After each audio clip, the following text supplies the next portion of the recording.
దేవుడు ఈరోజు సూటిగా తన వాక్యం ద్వారా గుచ్చి మాట్లాడాలని ఇష్టపడుతున్నాడు. దేవుడు మాతో మాట్లాడితే చాలు అన్న వాళ్ళ చేతుల పైకి హల్లెలూయా చెప్పండి. హల్లెలూయా.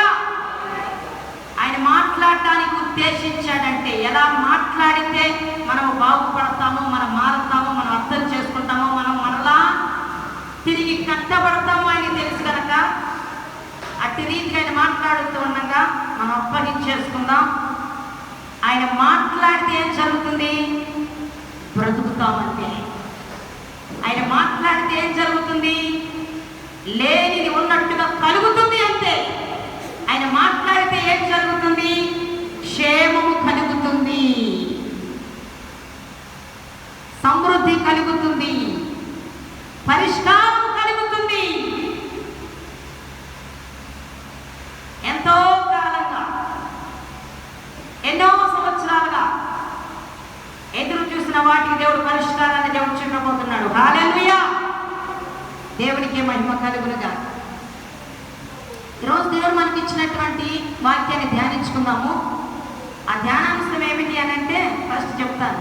సాతాను తంత్రములు, సాతాను యొక్క మోసములు ఎటువంటివి? సాతాను తంత్రగాడు, మోసగాడు. వాడు దేవుని బిడ్డలనే మోసం చేయటానికి ఇష్టపడతాడు. అందరినీ మోసం చేస్తాడు, కానీ దేవుని బిడ్డలను కూడా మోసం చేయటానికి ఇష్టపడతాడు. మనలో చాలా మందిని వాడి తంత్రంలో చిక్కుకొని పోయి మోసపోతూ ఉన్నాము. దేవుడు చూస్తూ ఉన్నాడు కదా. వాడు మోసాలను మనకు తెలియజేసి వాటి నుంచి బయటికి రప్పించి వాడినే మోసగించేటువంటి శక్తివంతులుగా దేవుడు మనందరినీ మార్చునుగాక. కొరింథీయులకు రాసిన 2వ పత్రిక 2వ అధ్యాయము 11వ వచనం. ఆ పేజీ అట్లాగా తీసి ఉంచి ఈ వచనం చదవండి. దానిలో ఇంకొంచెం ఉన్నది. 10, 11 చదివేసేయండి.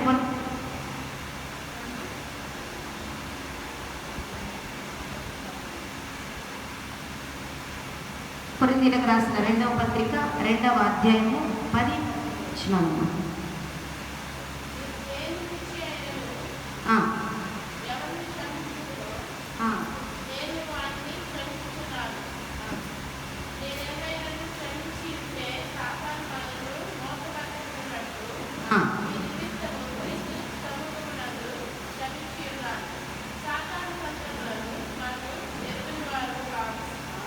సాతాను తంత్రములను మనము ఎరుగని వారము కాము. సాతాను తంత్రములను మనము గ్రహించని వారము కాము. ప్రార్థన చేసుకుందాం. అడగండి, ప్రభువా మాలో వాడి తంత్రం ఏదుంది, మేము ఏ విషయంలో మోసపోతున్నామో ఈరోజు మేము అర్థం చేసుకున్నట్లుగా అది ఏదైనా మాతో మాట్లాడండి. మీకు నొక్కడానికి సిద్ధంగా ఉన్నాం ప్రభాని. ఒక్క మాట మనస్ఫూర్తిగా మీరు అడిగితే వాడు మోసాన్ని తెలియచేసి వాడిని ఎదిరించి జయించే శక్తిమంతులుగా చేయబోతున్నాడు. మీరు లోపడుతూ ఉండగా దేవుడు ద్వారాలు తెరుస్తున్నాడు కొన్ని. హల్లెలూయా, హల్లెలూయా. మహాపరిశుద్ధుడా, ఘనుడా, నీ పరిశుద్ధమైన బంగారు పాదాలకు వందనాలు, స్తోత్రాలు చెల్లిస్తున్నాను నాయన. మా గొప్ప దేవుడా, ప్రేమామయుడా, కనికర సంపన్నుడా, నీకు స్తోత్రం. ఇప్పటి వరకు మాతో కూడా ఉన్నవాడా, సదాకాలం మాతో ఉంటానని వాగ్దానం చేసిన దేవా, మా బ్రతుకు కాలం అంతా క్రీస్తు 2వ రాకడ పర్యంతము కూడా నీ ప్రజలుగా ఉన్నటువంటి ప్రతి ఒక్కరిని నడిపించండి. ఈ సమయంలో నీ సిలువను మరుగు చేసుకుని నీ మర్మయుక్తమైనటువంటి ఉపదేశముతో కూడిన తండ్రి వర్తమానాన్ని మా అందరికీ వినిపించి ప్రతి ఒక్కరు మీ ఆత్మ ద్వారా గ్రహించుకొని మీకు మనస్ఫూర్తిగా లోబడి సమాధానముతో తిరిగి వారి గృహాలు చేరుకున్నట్టుగా మా అందరిని పరిశుద్ధాత్మ క్రియ జరిగించి మీ నామానికే అత్యంత మహిమ ప్రభావం పొందుకొనమని యేసే నామమున ప్రార్థించి వేడుకొని పొందుకొని ఉంటున్నాం మా తండ్రి. ఆమేన్.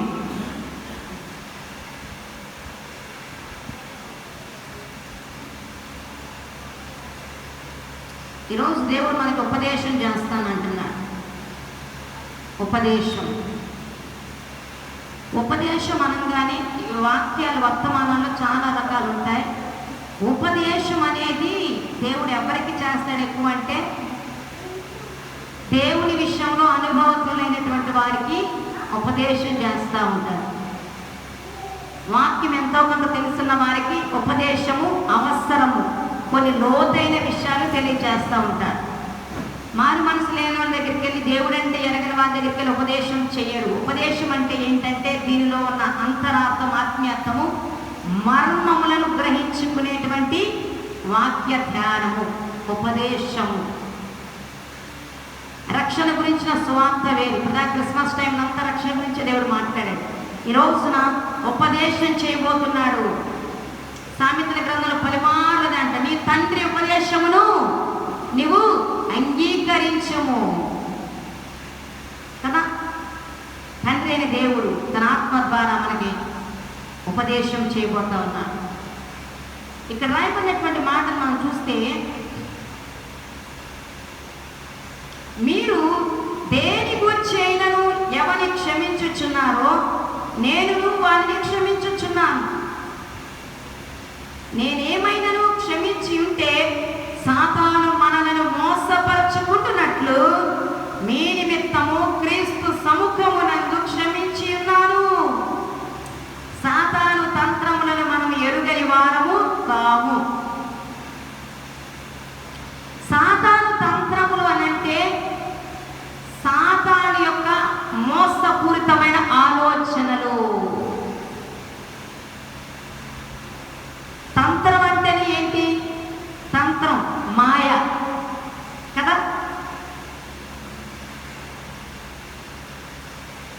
వీడు మన తంత్రగొట్టు, ఈమె మన తంత్రగొట్టు అని మాట్లాడుకుంటుంటాం మనకు అర్థం కావటానికి.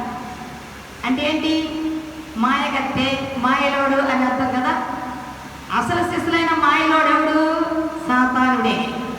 ఎవరైనా మాయ చేస్తున్నారు అని అంటే మాత్రం వాడిలో అపవాది ప్రవేశిస్తే తప్ప ఏ వ్యక్తి వలన కూడా మోసం చేయటము కుదరదు. మాయం చేసేవాడు, తంత్రగొట్టోడు, మోసగాడు అపవాది, సాతానుడు మాత్రమే అది చేస్తారు.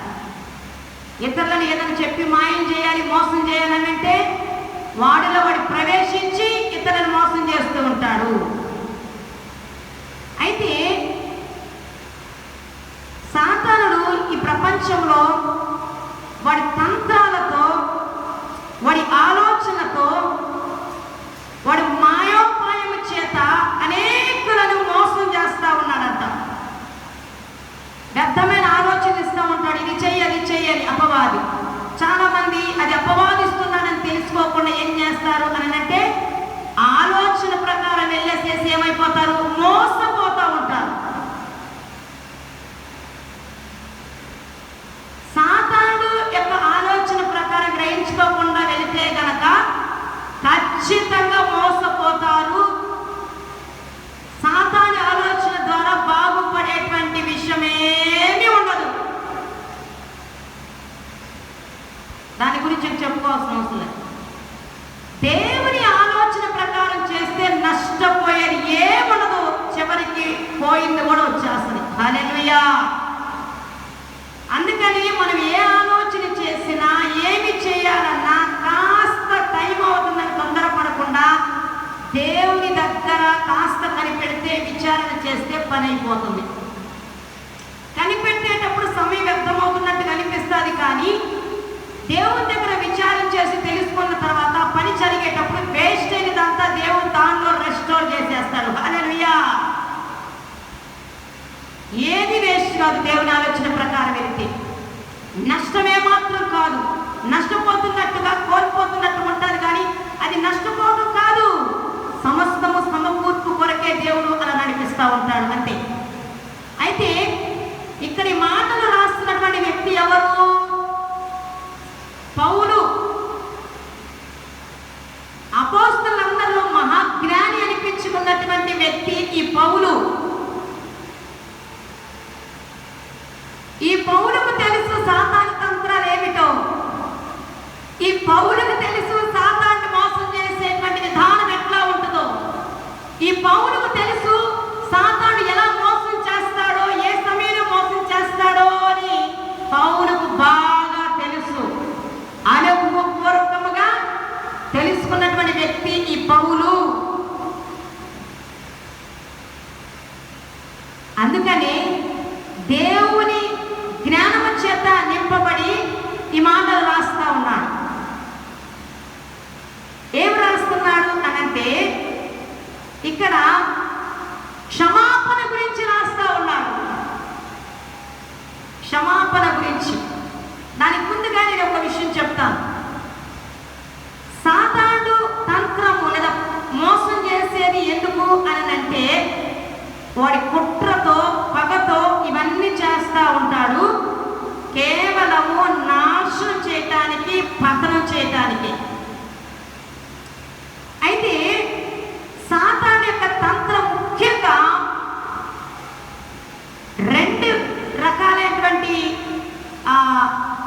మోసపూరితమైనటువంటి విధానాన్ని వాడు అమలు చేస్తూ ఉంటాడు. ఈ రోజున నేను ప్రపంచంలో ఉన్నటువంటి అందరి గురించి కాకుండా దేవుని బిడ్డల గురించి, దేవుని బిడ్డలను సాతాను తన తంత్రాల ద్వారా, తన మాయ చేత ఎలా మోసగిస్తాడు, ఎందుకు మోసగిస్తాడు, వాడికి ఏంటి అంత బాధ, వాడికి ఏంటి అంత పని కట్టుకొని ఇవి చేయాల్సిన అవసరము. ఈరోజు వాడి గురించి మొత్తం మనం తెలుసుకోవాలి. ఇక్కడ బాగా గ్రహించాలి. దేవుడి గురించి మనం పూర్తిగా తెలుసుకోవడానికి ప్రయత్నం చేయాలి. And at the same time అపవాది గురించి కూడా మనం సంపూర్ణంగా ఎరిగిన వారమై, గ్రహింపు కలిగిన వారమై ఉండాలి. దేవుడి గురించే వెతకడం ప్రారంభించి అపవాది గురించి మనకు తెలియలేదనుకో ఏమున్నది అక్కడ. ఇద్దరి గురించి తెలుసుకోవాల్సిందే. దేవుడు ఎట్లాంటోడో తెలుసుకోవాలి. సాతాను ఏ పరిస్థితిలో ఎలా ఉంటాడు, వాడి గుణ లక్షణాలు ఏంటి కూడా మనం ఖచ్చితంగా తెలుసుకోవాలి ఆత్మీయముగా. అయితే రెండు రకాలైనటువంటి ఈ మోసపూరితమైన ఆలోచన ద్వారా విశ్వాసులను, ఆత్మీయులను, సేవకులను సైతము, అనుభవజ్ఞులైనటువంటి దేవుని బిడ్డలను సైతము వాడు మోసం చేస్తూ ఉన్నాడు. వాడు నాశనం చేయడానికి రెండు ఆయుధాలను వాడుతున్నాడు. వాటిలో ఈ రోజున చాలా ఉన్నాయి. మనకు అవసరమైంది ఈ రెండేనట ఈ రోజున. హల్లెలూయా. ఈ మాటలు వింటున్న వారికి కావచ్చు, సన్నిధికి వచ్చి వింటున్న వారికి కావచ్చు, నాకు, మీకు, మనందరికీ సాతాను యొక్క మోసపూరితమైన తంత్ర కొట్టతనానికి సంబంధించి, కుట్రకు సంబంధించినటువంటి, మోసానికి సంబంధించిన ఆయుధాలు రెండు. ఒకటి, ఇతరులను క్షమించకుండా చేస్తాడు. ఇతరులను క్షమించలేనటువంటి గుణాన్ని వాడు మనలో పెట్టేస్తాడు. ఒకటే.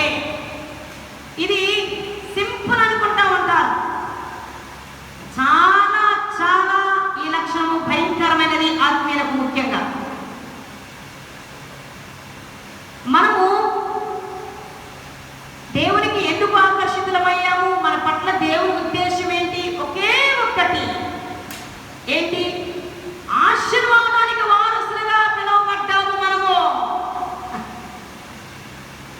దేవుని యొక్క ఉద్దేశము, దేవుని యొక్క చిత్తము, దేవునికి ఇష్టమైనది భూమి మీద మనం ఆశీర్వదించబడటము ఆయన ద్వారా. కానీ అపవాదికి ఇష్టం లేనిది ఇదే.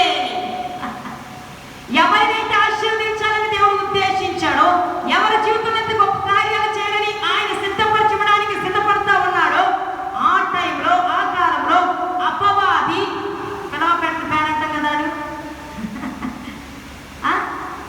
డైరెక్ట్ గా అయితే మనం గ్రహించాలేమని మన ఆలోచన ద్వారా, మన మనస్సులలో వాడు ఇటువంటి ప్రేరణలు కలుగు చేయడం ద్వారా దేవుడు సిద్ధపరిచినవి, దేవుడు ఈ కాలం ఇవ్వాలనుకున్నవి ఆగిపోవటానికి వాడు కారకుడవుతాడు. ఇండైరెక్ట్ గా ఆ కారకురాలుగా నిన్నే చేస్తాడు, ఆ కారకుడిగా నిన్నే చేసేస్తాడు, నిన్నే అడ్డు పెట్టేస్తాడు అవి పొందుకోకుండా. ఇది తెలుసుకోకుండా మనం అంటాము, నువ్వు ఇస్తానన్నావు, నువ్వు చేస్తానన్నావు, నువ్వు ఇస్తానన్నావు, చేస్తానన్నావు, ఏది ఆయన మాట తప్పని వాడు కదా. ఎందుకు ఆలస్యం అవుతుంది? ఎందుకు అడ్డు తగులుతున్నాయి? ఎందుకు మనం భరించాల్సిన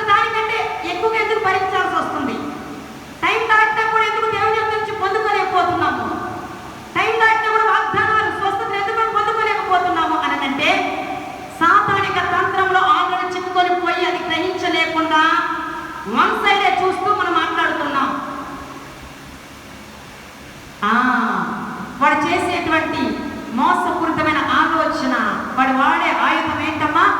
ఇతరులను క్షమించొద్దు అనే ఆలోచన పెట్టేస్తాడు. ఇతరులను క్షమించకుండా ఉండేలా హృదయాలను కఠినపరుస్తాడు. హృదయ కాఠిన్యత వాడి దగ్గర నుంచే వచ్చింది. హృదయం కఠినమైపోతుంది అని అంటే పైకి నవ్వుతే సరిపోదు. నువ్వు క్షమించాల్సినటువంటి వారిని క్షమించగలిగినప్పుడే నీ హృదయం మంచిగా ఉన్నట్లు. అందరినీ క్షమించగలగాలి. మనకి ఇష్టం వచ్చిన క్షమించడం కాదు. మనకి ఇష్టం లేదు అని సాతాను చూపిస్తున్న ప్రతి ఒక్కరిని కూడా ప్రేమతో క్షమించగలగాలి. వాడుతున్న ఆయుధం మనలో మీలో ఏంటో తెలుసా? మీ ఆశీర్వాదాలు దొంగిలించడానికి, మీ ఆశీర్వాదాలు కట్టి ఈ రోజున మీరు ఇతరులను క్షమించలేని స్థితిలో ఉన్నారంట. ఒకటి ఇక్కడ క్షమించలేని తత్వం అనేది అపవాది యొక్క తంత్రము, అపవాది యొక్క ఆయుధము, అపవాది యొక్క లక్షణము.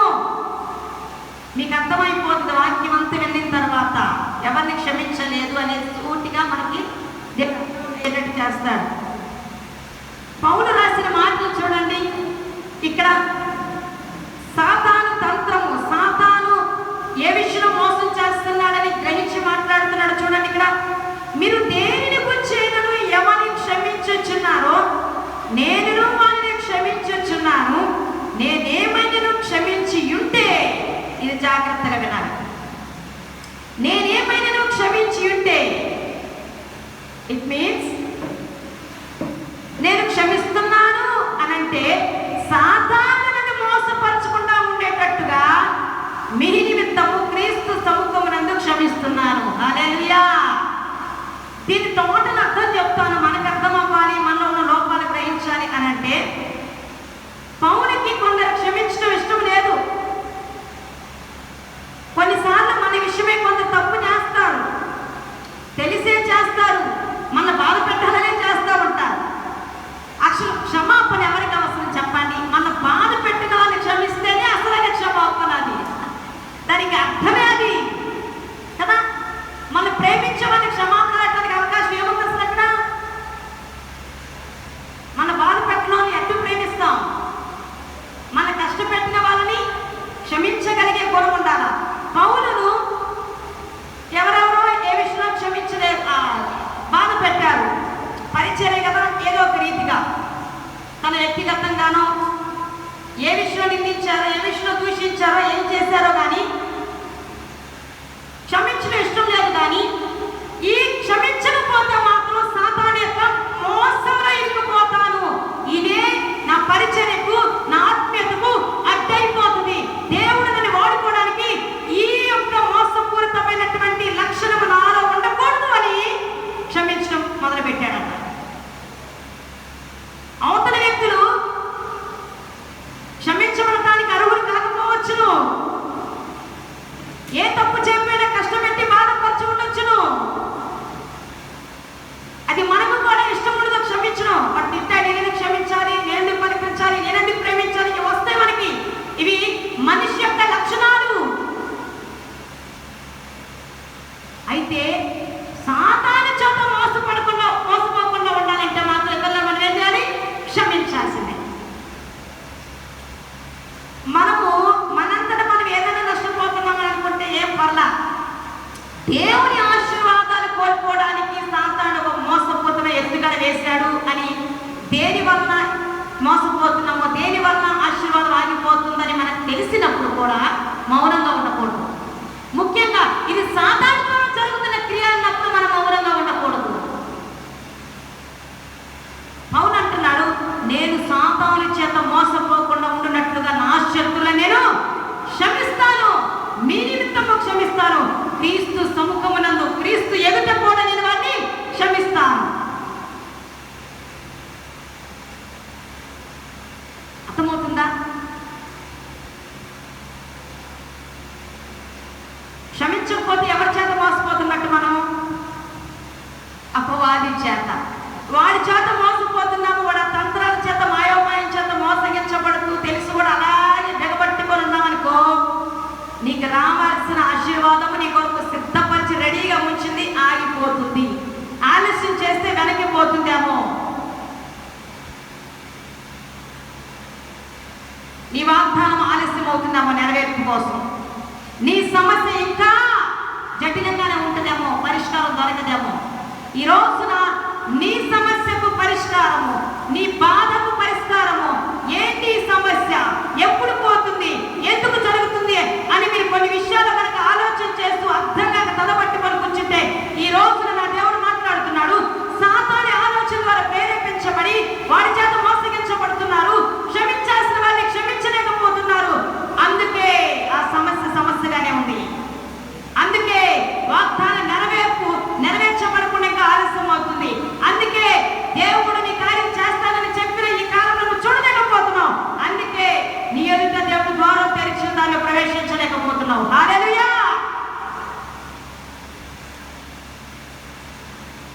ఇది తెలుసుకున్నాడు. అబ్బా, వాణ్ణి జయించగలిగితే చాలు, నేను వాడిని ఓడించగలిగితే చాలు. ఈ మనుషులు కూడా నన్ను తిట్టిన బాధ పెట్టిన వాడి వారే కదా, వాళ్ళని క్షమిస్తే వాడి చంప చెల్లిమన్నట్టేనని భక్తుడు గ్రహించి క్షమించి సాతాను చంప చెల్లిమనిపించాడు. హల్లెలూయా. చెప్పనా? క్షమించలేకపోతే ఏంటో తెలుసా? నీ మీద సాతాను బలంగా పనిచేస్తున్నాడని అర్థము. నువ్వే కోల్పోతావు ఆశీర్వాదాలు, నువ్వే వాడి చేతిలో ఓడిపోతున్నావు. నువ్వు క్షమించగలిగితే ఎదుటి వ్యక్తిని చూడొద్దు. నిన్ను తిట్టినా, కొట్టినా, దూషించినావు, ఎదుటి వాళ్ళని కూడా వాడు ప్రవేశించే నిన్ను అలా చేయిస్తున్నాడు. కనుక నువ్వు కనుక తిట్టిన వ్యక్తిని, దూషించిన వ్యక్తిని, బాధించిన వ్యక్తిని, నీకు ఇష్టం లేని వ్యక్తిని క్షమించాల్సి వచ్చినప్పుడు క్షమించగలిగితే అక్కడ అపవాదిని ఓడిస్తున్నావు, అపవాదిపై జయాన్ని పొందుకుంటున్నావు. హల్లెలూయా. ఇంకా ఏం జరుగుతుందంటే, అవతల వ్యక్తులు మారి క్రీస్తు చెంతకు వచ్చేటట్టుగా నీ వలన ఒక మార్గము, రక్షణ కార్యము జరుగు తీరుతుంది. హల్లెలూయా. క్షమించడంలో ఎన్ని ప్రయోజనాలు ఉన్నాయి. ఒకటి, అపవాదిని ఓడిస్తాం, వాడి మీద మనం చెయ్యము. రెండవది, మనం క్షమించడం వలన మన హృదయంలో సమాధానము, మనము మోసపోయిన స్థితిలో లేము, జ్ఞానం కలిగి క్షమిస్తున్నాము. అండ్ క్షమించినప్పుడు యేసే సంతోషిస్తాడు. నీకు రావాల్సినవన్నీ కూడా సిద్ధపరిచిన సమయానికి నీ యొద్దకు వచ్చేస్తాయి. హల్లెలూయా.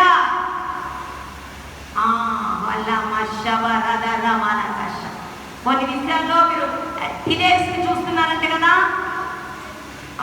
ఆలస్యాలు ఆలస్యాలు ఆలస్యాలు. అద్భుతం మీకు సమీపంగా ఉంది, కనబడుతున్నట్టుగా ఉంది. హల్లెలూయా. కానీ అది మీరు స్వీకరించలేని స్థితిలో ఉన్నారు. దానికి ఆమోదంతో ఆలస్యం కనపడుతుంది. ఎందుకు ఎందుకు ఎందుకు అనంటే, నేనంత బాగానే ఉన్నాను అనుకోవటం మోసపోతున్నావు. ఈ లోపం నీలో ఉంది. హల్లెలూయా.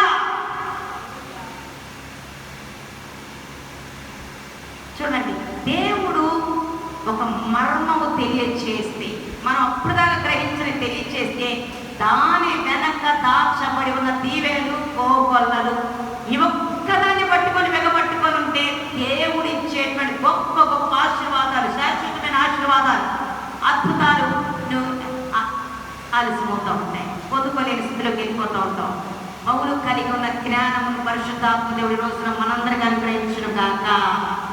వెతకాలి. రోజున ఎవరిని క్షమించలేదు, ఎవరిని విషయంలో నేను బిగబట్టుకున్నాను, ఎవరిని ద్వేషిస్తూ ఉన్నాను అని నీకు ఆలోచన వస్తూ ఉన్నప్పుడు, ఎందుకు ఈ సమస్య ఎందుకా అని ఆలోచన చేస్తూ ఉన్నప్పుడు ఖచ్చితంగా ఇన్ని మాట్లాడుతున్నా దేవుడు ఆ వ్యక్తులను, పరిస్థితులను నీకు చూపించబోతున్నాడు. నువ్వు గ్రహించుకోబోతున్నావు. హల్లెలూయా. ఈ సమస్యకు పరిష్కార మార్గం ఇదే. చాలాసార్లు ప్రార్థన సమస్యలకు పరిష్కార మార్గం కాదా? కానీ నేను దానికంటే చాలాసార్లు, ఎక్కువ సార్లు మన సమస్యలకు, మన దేవుడి కార్యాలు చూడటానికి మార్గం ఏంటో తెలుసా? దేవుడు చెప్పినప్పుడు లోపడటమే మార్గం తెరవబడుతుంది. ప్రార్థన చేసినా కూడా జరగనివి, ఎందుకు ప్రార్థన చేసినా జరగట్లా, ఎందుకు కన్నీరు కాచినా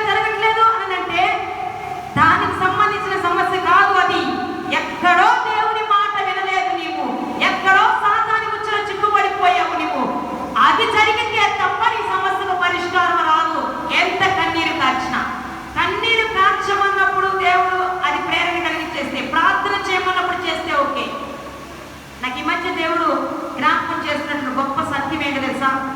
destroy all enemy evil plans with the fire and with the power of blood of Jesus. సాతాను యొక్క శత్రు యొక్క ప్రణాళికలను, తంత్రాలను, మోసాలను, ఆలోచనలను మనం డిస్ట్రాయ్ చేయాలంటే, నాశనం చేయాలంటే, పతనం చేయాలంటే రెండు ఉంటాయట. ఒకటి పరిశుద్ధాత్మ అగ్ని చేత, రెండవది యేసు రక్తము చేత. హల్లెలూయా. నా జీవితంలో రీసెంట్గా జరిగిన సత్యం చెప్తాను. కొన్నిసార్లు ప్రార్థన చేయడానికి వెళ్ళినప్పుడు దేవుడే ప్రేరణ కలిగి చేస్తాడు. అందరికీ కాదు, కొన్ని సందర్భాల్లో ఆయన ప్రేరణ కలిగి చేస్తాడు. కొబ్బరి నువ్వు తీసుకొని రాయమ్మ ప్రార్థన చేశాను, ఆయనే చెప్తా. ఆయన చెప్తేనే అది చేస్తే అప్పుడు అది జరుగుతుంది. ఓ ప్రతిదానికి యేసు రక్తము వాడటం కదా. ఆయన సమయానికి ఏమి చెప్తున్నాడో అదే చేయాలి. కొన్నిసార్లు చేయి పెట్టి చాలు, కొన్నిసార్లు మనం హెచ్చరించు చాలు. ప్రార్థన అవసరంలా, ఫలానా అని చెప్పు, అయిపోతుంది. అది తెలియట్లా, వాళ్ళకి అర్థం కావట్లా. ప్రార్థన కాదు, ఇప్పుడు విషయం చెప్పు. అందుకే నేను కొన్నిసార్లు చాలా సీరియస్గా మాట్లాడతాను. అందుకే నేను మాట్లాడుతున్నప్పుడు నా వాక్యాలన్నా కొంతమందిగా భయం, కొంతమందికి ఏమో చాలా చాలా ఇష్టం, కొంతమందికి ఏమో బోరు. 3 గుంపులను చూస్తా వస్తున్నాను. కొంతమందికి చాలా భయం. అందరి సార్ ఎందుకు, నాకు నన్ను సిద్ధపరిచేటప్పుడే నా సంగతి తెలిసిపోయింది. నా లోపాలు తెలిసిపోతా ఉంటే నేను ఏం చెప్పాలో తెలిసిపోతాయి కదా. కొన్నైతే ఇక్కడ నిలబడిన తర్వాత నాకు తెలియకుండా మాట్లాడుతూ ఉంటారు. సిద్ధపడేటప్పుడు కూడా నా గుండెల్లో ఎంత భయం ఉండదో, ఇది చెప్పాలా, ఇవి చెప్పాలా, ఇవి నేనెలా చెప్పాలి, ఎంత భయమో చెప్పలేను అసలు. ఎందుకంటే ఆయన పిలుచుకున్న ఈ పిలుపు మాత్రము చాలాసార్లు నేను దేవుని దగ్గర ఆయాసపడింది నా పిలుపు గురించే. ఈ పిలుపు ఎందుకు పిలిచావు నన్ను, అసలు నాకు భలే కష్టంగా ఉంటుంది, అసలు నాకు చాలా కష్టంగా ఉంటుంది. ఆయన అంటాడు, దీనికి సరిపోతావా, నేను పిలిచా, నీకు అర్థం కావట్లేదు, నువ్వు అర్థం చేసుకుంటే సింపుల్గానే ఉంటుంది అని అంటూ ఉంటాడు. అయితే ఇక్కడ విషయం ఏంటి, సాతాను వాడుతున్న ఆయుధము నీ మీద ఏమిటి, క్షమించలేని గుణము. నిన్ను మోసం చేయొచ్చు, నేను హింసించవచ్చు, దూషించవచ్చు, బాధ పెట్టవచ్చు, నీకు ఇష్టం లేని పనులు చేయొచ్చు. అయితే వారిని క్షమించగలిగినప్పుడే నువ్వు అపవాదిని ఎదిరిస్తున్నావు. నీ కొరకు దేవుడు తెరుచున్నటువంటి తలుపులు, ద్వారాలను ప్రవేశిస్తావు. నీ సమస్యలకు పరిష్కారము అది మాత్రమే దేవుడి రోజున చెప్తున్నాడు. రెండవది,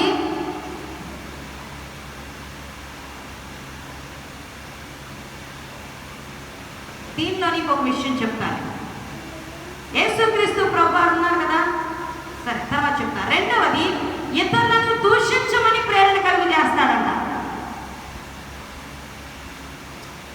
ఇతరులను దూషించమని, హింసించమని, ద్వేషించమని, గాయపరచమని ప్రేరణ కలిగి చేసేది ఎవరు చెప్పండి, చెప్పండి. కొంచెం ఘాటుగా ఉంటాయి కొన్నట్టున్నాయా, ఉన్నా మనలో కల్మషాన్ని కడిగి వేస్తాయి ఈ మాటలు. దూషించమని, ద్వేషించమని, హింసించమని, గాయపరచమని, రెచ్చగొట్టమని ప్రేరణ కలిగి చేసేది మనిషి కాదు, మనిషి కాదు, మనిషి కాదు. అపవాది క్రియ, అపవాది తంత్రం, అపవాది మోసపూరితమైన ఆలోచన. వాడు ప్రేరణ కలిగి చేస్తేనే ఏ వ్యక్తి అయినా ఇతరులను దూషిస్తాడు, దూషిస్తుంది, ద్వేషిస్తుంది, ద్వేషిస్తాడు.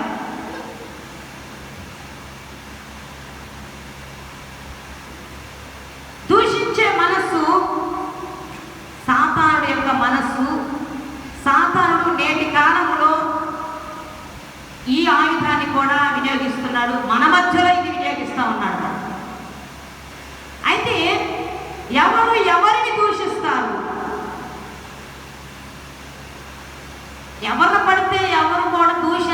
దేవుని.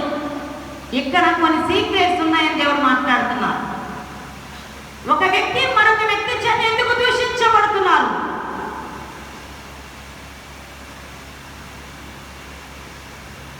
ఏంటి దానికి కారణం? చాలా చాలా ఉన్నాయి. ఇవి తెలియక చాలా మంది బాధపడుతూ ఉంటారు, ఆ బాధలోనే కురిగిపోతూ ఉంటారు. కానీ ప్రతిదానికి కారణం ఉంది, ప్రతిదానికి ఆన్సర్ ఉంది దేవుని పరిశుద్ధ గ్రంథంలో. ప్రతిదానికి కూడా అర్థం ఉంది.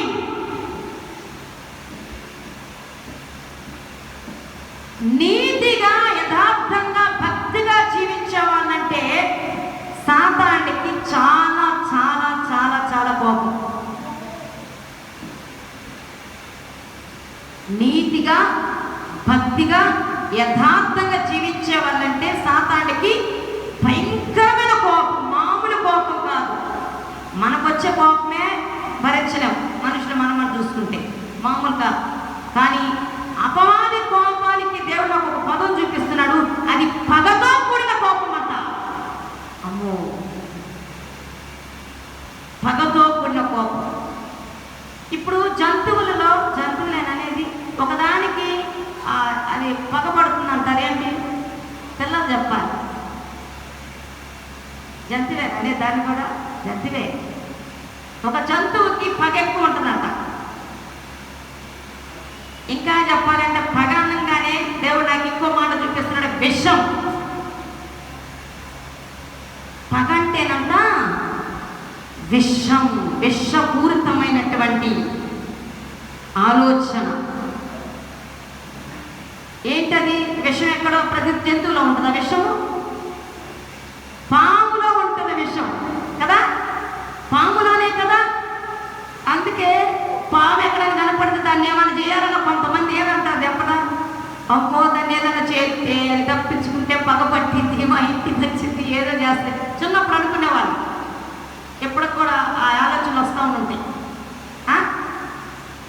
అసలు అది కాదు పగబట్టేది.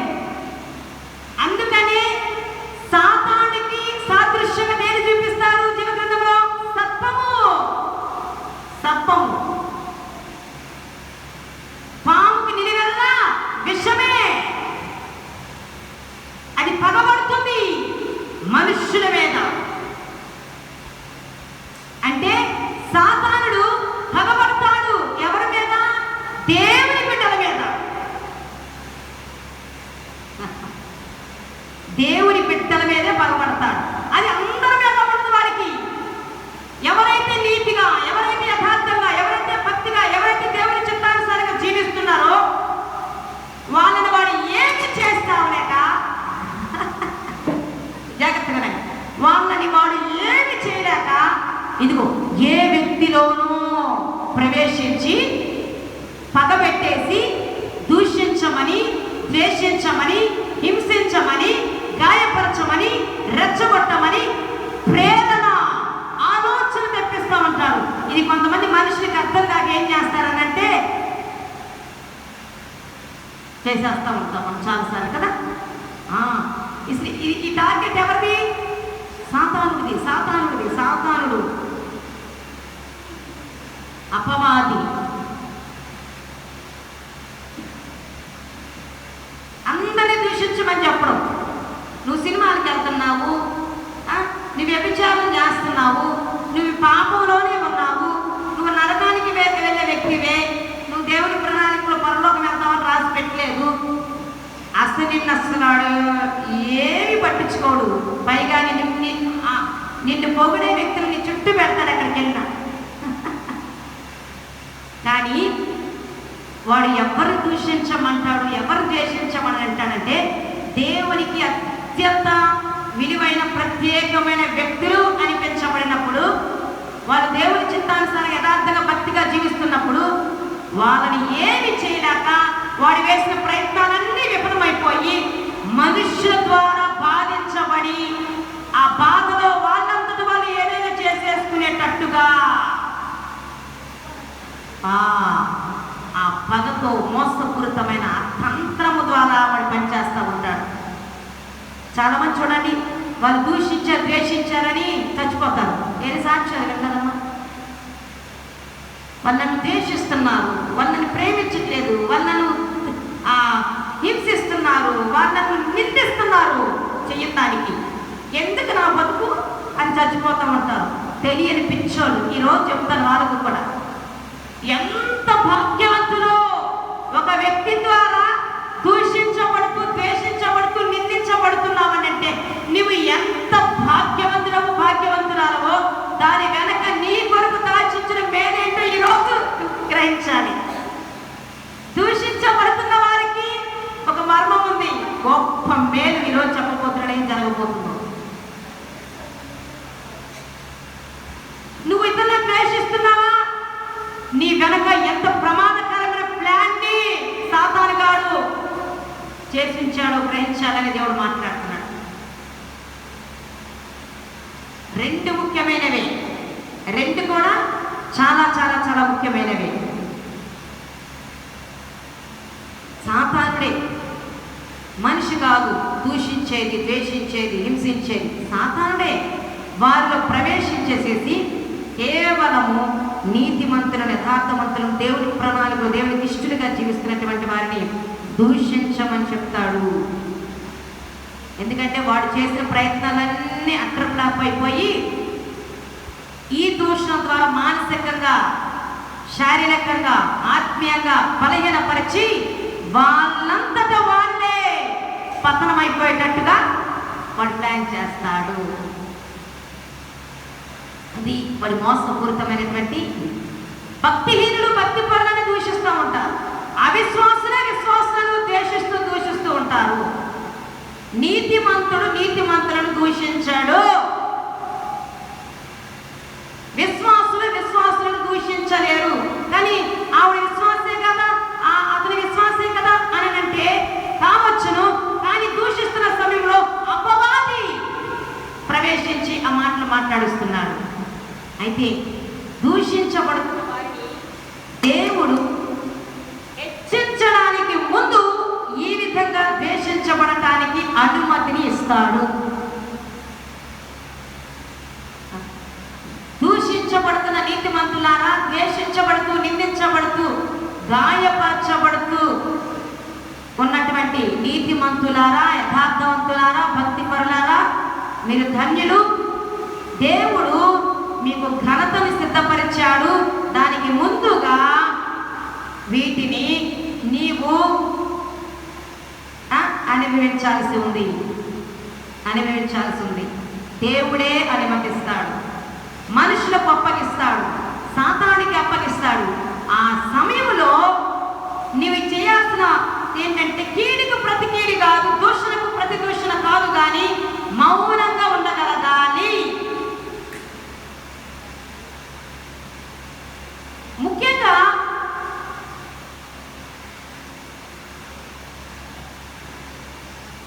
ఎందుకు దూషిస్తారు, ఏ టైంలో దూషిస్తారు అని అంటే, ఒక నీతిమంతుడు, యథార్థవంతుడు కష్టాల్లో, నష్టాలలో, బాధలలో, ఇరుకులో, సమస్యలో ఉన్నప్పుడు ఎవరిలో అయినా ప్రవేశించి దూషిస్తూ, ద్వేషిస్తూ, హింసించమని ప్రేరణ కలుగు చేస్తాడు.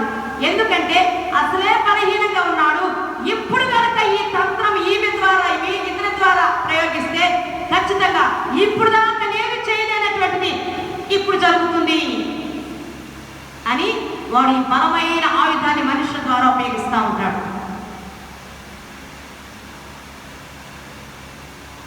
అయితే దూషిస్తున్న వారిని సైతము క్షమించాలి, వారి గురించి ప్రార్థన చేయగలిగితే, ఆ కొద్ది సమయంలో నీవు మౌనంగా ఉండగలిగితే, ఆ సమయం దాటిపోయిందా దేవుడు నీ కొరకు సిద్ధపరిచిన ఘనతను నువ్వు స్వతంత్రించుకుంటావు. బైబిల్లో మనందరికీ తెలిసిందే యోబు చరిత్ర. అర్థమైందా? యోబును దేవుడు పరీక్షిస్తున్నాడు, కష్టాల్లో ఉన్నాడు, నష్టాల్లో ఉన్నాడు. చివరికి వ్యాధితో కూడా బాధపడుతూ చిన్న పెంగుతో తీసుకుంటా ఉంటుంటే, అంతా కోల్పోయి బాధను అనుభవిస్తూ ఉంటుంటే ఏం జరిగింది? తన సొంత భార్యలోకే సాతానుడు మోసపు ఆత్మ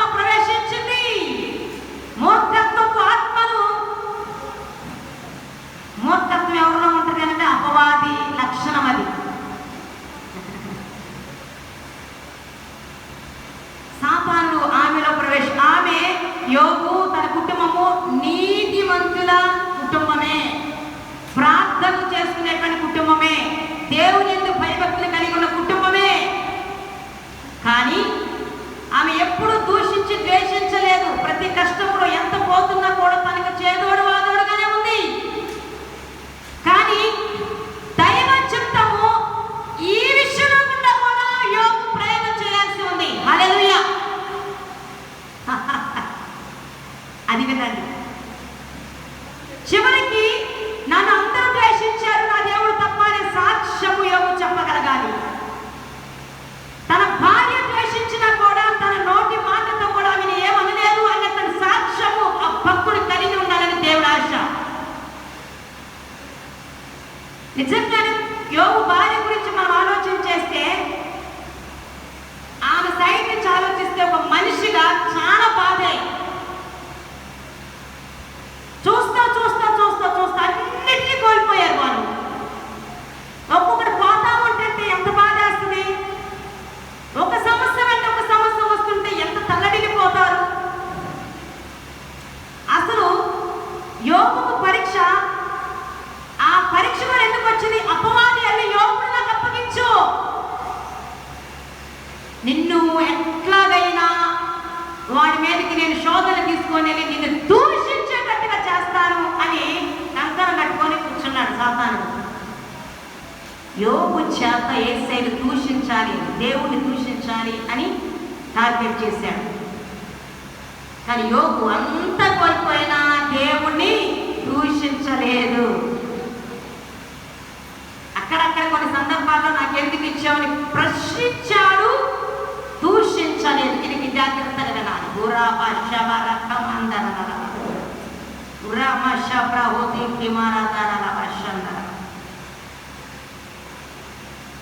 అందుకే చివరిలో దేవుడు సుడిగాలిలో ఉన్న ప్రత్యక్షమై మాట్లాడేటప్పుడు తనకి కోల్పోయిందంతా ఇచ్చే ముందు ఏం చేశాడు? తన బాధల్లో ఉండి దేవుణ్ణి బాధతో ప్రశ్నించిన వాటన్నిటికీ సమాధానాన్ని ఇచ్చిన తరువాత మిగతాది చేశాడు. బాధల్లో ఉన్నప్పుడు ప్రశ్నిస్తాం, అప్పో మీకు చెప్పడం కాదు, భయంకరంగా ప్రశ్నిస్తాను నేనే దేవుణ్ణి. తొందరగా మనుషుల్ని దూషించను కానీ ద్వేషించను కానీ నాకు ఎక్కువ ఎవరి మీదకి ఊరికనే కోపం వస్తుంది, ఊరికే ప్రశ్నించాలనిపిస్తుంది అంటే దేవుణ్ణి.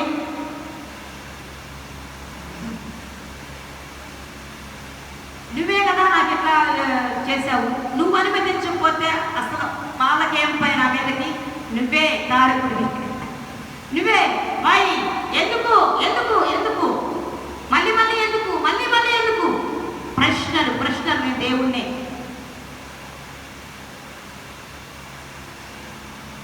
కాస్త నా ఆవేశం తగ్గాక దేవుడు వాటన్నిటికీ సమాధానం ఇచ్చినప్పుడు యోబు ఎట్లాగైతే మౌనంగా ఉండిపోయాడు, ఏం మాట్లాడలేక, నా పని కూడా అంతే.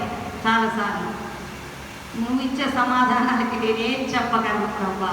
ఏదో ఆవేశంలో మాట్లాడుతున్నాను, ప్రశ్నిస్తున్నాను, వినే పాటి దాన్ని. ఏది చేసినా ఏది అనుమతించినా కరెక్టే. అప్పుడు ఏమంటుంది? ఈ మాటలు చదువుదాం, కొంచెం టైం అయినా మీరు జాగ్రత్తగా వినాలని దేవుని పేట మనం చేస్తాం. అందుకని చిన్నగా చెప్తున్నాం, స్లోగా. ఈరోజు యాక్చువల్గా బాబురావు గారికి చెప్పేద్దామని, ఫోన్ చేద్దామని కొంచెం తొందరపడ్డారు నిన్నటి నుంచి. ఈరోజు అందు ద్వారా వాక్యం వినాలి అని, నేను కూడా వినాలి ఈ సండే అని. కానీ దేవుడు మాత్రము ఈరోజు నువ్వు మాట్లాడు అని తెలియజేస్తేనే ఇక్కడ నిలబడి మాట్లాడుతున్నారు. ఎందుకో యోబు గ్రంథం తీయన్నాం ఒకసారి, మనం వాక్య రూపంలో వాక్య చూస్తూ పరిశీలన చేస్తూ మనం ధ్యానించుకుందాం. యోబు గ్రంథం చూడండి ఒకసారి.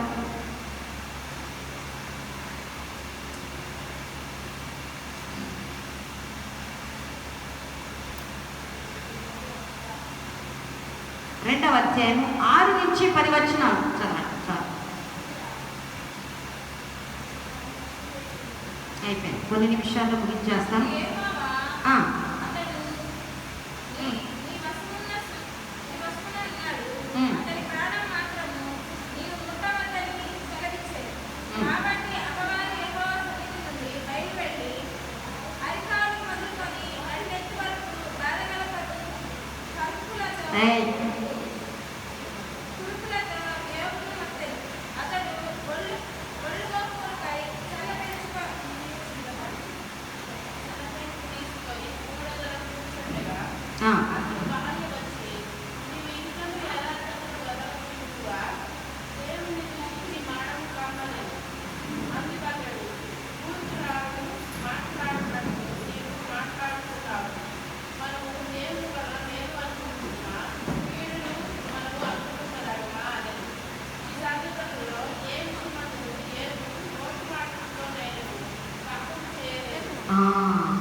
ఇక్కడ ఈ మాట నన్ను పట్టుకుంటాను.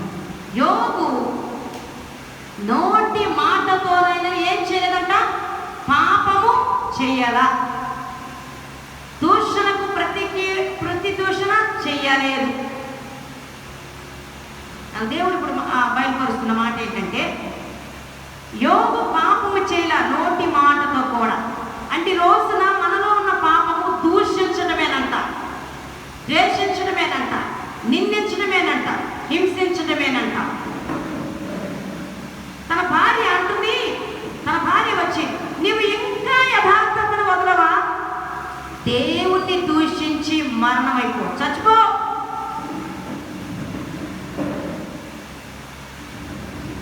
సాధారణకు దేవుడు అనుమతి ఇవ్వనిది ఇది ఒక్కటే, మరణము. యోగ విషయంలో జాగ్రత్తగా వెళ్ళండమ్మా. అందుకని ఇది నేను చిన్నగా చెప్తే మనకు అంత అర్థమవుతుంది. తర్వాత మళ్ళీ యూట్యూబ్లో పెట్టినప్పుడు శ్రద్ధగా వినండి, ఇంకొన్ని అర్థమవుతాయి. యోగ విషయంలో దేవుడు సాతానికి ఏ విషయాల్లో అనుమతినిచ్చాడంటే, యోగుకు కలిగిన సమస్తాన్ని తీసేసుకోరా తనకు మానోడా. యోగు మాత్రం మరణం అవ్వకూడదు, యోగు ప్రాణాన్ని కనీసం ముట్టకూడదు అని అన్నాడు. నీ అంతగా నువ్వు ముట్టకూడదు అని చెప్పేశాడు ముందే. ఎక్కడ ఒక విషయం ఏంటండి, దేవుడు మన మీద సాతానికి ఏం చేయమని ఆజ్ఞయిస్తాడో అంత మట్టుకు మాత్రమే వాడు చేయగలడు అన్నది గ్రహించండి.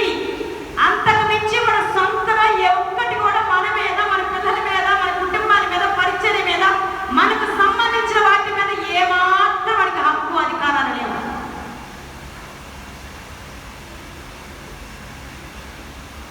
ప్రాణం మీద మాత్రం నీకు అధికారం లేదన్నాడు. ఇక్కడ వాడికి అధికారం లేదని దేవుడు చెప్పాడు, వాడు చేయలేడు. ఎవరు వాడుకుంటున్నాడు చెప్పండి? వాడి తంత్రముతో లాభ శవర కమాందర వల శుభ్ర కుదర వల. దేవుడు అంటుకోవద్దన్నది, దేవుడు అధికారం ఇవ్వనిది ఒకటి ఉంది. యోగు మరణం అవ్వడం, యోగు చచ్చిపోవడం. చచ్చిపోవాలన్నది సాతానికి ఆశ. ఎంత పోయినా కూడా దూషించట్లేదు, దేవునికి దూరం అవ్వట్లేదు, పాపము చేయట్లేదు.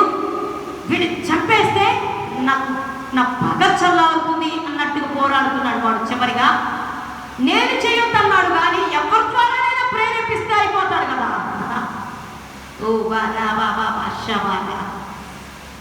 అది ఈ రోజున వాడి మోసం చూసారా? ఇది మోసం అంటారా, తంత్రం అంటారా, ఏమంటారు చెప్పండి? అంటే వాడు ఏ రూపంలో కూడా వస్తాడు మన మీదకి? మనుష్యుల రూపంలో. నువ్వు చచ్చిపో, భార్య అంటుంది, నువ్వు చచ్చిపోరాదు. భర్త అంటాడు, చావరాదు, ఎందుకు బతికేక. పిల్లలు అంటారు తల్లిదండ్రులు కొంతమందిని, నువ్వు చావని రాదు ఎందుకు. తల్లిదండ్రులు అంటారు పిల్లల్ని, తాగి తాగి తాగి వస్తే ఇబ్బంది పెడుతుంటే చావరాదారా. జరగట్లేదా కుటుంబాల్లో? అంటే నాకు ఈ వాక్యం ఇప్పుడు మాట్లాడుతుంటే నాకు అర్థమైంది ఏంటంటే,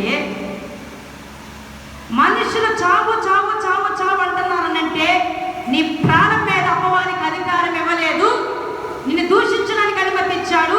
ఆ దూషణ మాటలకు చావద్దు, దేవుడే అధికారం ఇవ్వాల. కానీ అపవాది ఏంటో తెలుసా? దూషిస్తే ద్వేషిస్తే చాలా మందిని చంపేస్తున్నాడు వాడు. అట్లాగే అవమాన భారంతో చాలా మంది చచ్చిపోతున్నారు వాడి మోసాలను గ్రహించలేక. అక్క దూషించింది, ఆమె దూషించాడు, ఎందుకు నా భార్య దూషించింది, నా భర్త దూషించాడు, నేనెందుకని చెప్పేసి కంగలో దుంకేసి ప్రాణం తీసుకున్నారు. దేవుడు వాళ్ళని చచ్చిపోవద్దు అని చెప్పిన వాళ్ళు బ్రతకాలని కోరుకున్నా కూడా తమంతట తాము మరణమయ్యేటట్టుగా అపవాది ప్రేరేపిస్తుంటే, మోసం చేస్తుంటే మోసంలో ఇరుక్కుపోయి మరణం అయిపోతున్నారు చాలా మంది. అదే చేస్తే యోగు గ్రహించుకున్నాడు దాన్ని. ఏమంటున్నాడు? తిరిగి దూషించలా, మూర్ఖురాల పో అని అనలేదు, కానీ మూర్ఖురాల్లాగా మాట్లాడదు అమ్మా. అందుకే మూర్ఖురాల అంటే యోగు కూడా పాపము చేసినట్టే నోటితో దూషించడమే. అమ్మో, కొత్త నిబంధనలు అన్నమాట భలేబా దారుణం ఉంటాయి. ఇంకా మనకు అసలు ఎవరినన్నా దూషిస్తే చాలు, ఎవరినన్నా మూర్ఖంగా మాట్లాడితే మూర్ఖురాలని మాట్లాడినా కూడా ఎంత పెద్ద అర్థం ఉంది, శాపగ్రస్తమైన అర్థం అని యేసయ్యే చెప్పాడు. యోగు మూర్ఖురాల్లాగా మాట్లాడొద్దు. దేవుడు మనకి కీడనిమిచ్చినా భరించాలి, మేలునైనా స్వీకరించాల్సిందే అని అన్నాడు. నోటి మాటతో కూడా ఇక్కడ నాకు ఒక గుర్తు వస్తుంది. రీసెంట్గా జరిగిన సాక్షి చెప్తానన్నాను కదా, లైవ్ తీసేస్తే పోతాము. కొంచెం పర్సనల్గా చెప్పాలనుకున్నాను. సరే విని అంటే